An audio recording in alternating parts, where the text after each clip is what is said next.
Mira besimtarë ortodoks janë mbledhur në katedralen Ngjallja e Krishtit në Korçë për të festuar Pashkët. Ky qytet vijon të ruajë një traditë spikatur në kremtimin e kësaj feste të shenjtë, duke të rrequr çdo vit vizitorë të shumtë. Ceremonia fetare u udhëhoq nga mitropoliti i Korçës, Imzot Anastasi, i cili në mesnatë shpalli lajmin e madh të ringjalljes së Krishtit. Në tinguj solem të kambanave dhe ndriçimin e qirimve, ai përcolli mesazhin simbolik: Krishti u ngjall, vërtet u ngjall, duke u pasuar nga besimtarët me devocion. Krishti u ngjall, Krishti u ngjall, Krishti u ngjall. Sheshi përpara katedrales dhe pedonalja e qytetit u mbushën plot, jo vetëm me qytetarë të Korçës, por dhe me besimtarë të ardhur nga zona të ndryshme të vendit. Sipas traditës, ata morën dritën e qirimve dhe e çuan në shtëpinë e tyre, si simboli një shprese, paqeje dhe mbarësie për vitin që vjen. Për mua është ngjallja e Krishtit sot.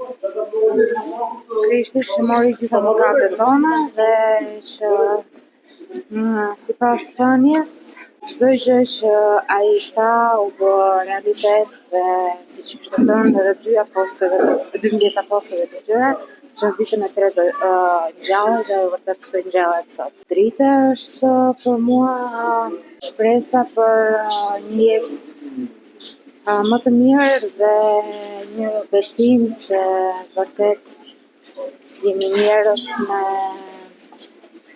një besim të fortë.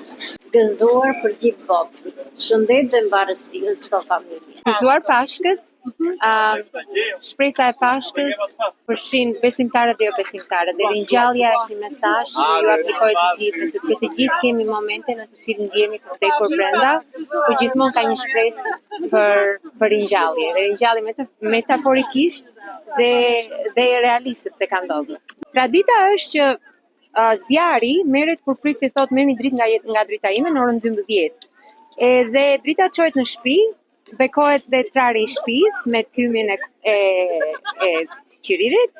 Pastaj mbahet qiriri tër natën derisa po pak a shumë dhe në 40 ditë i njëjti qiri shpjet prapë në kish.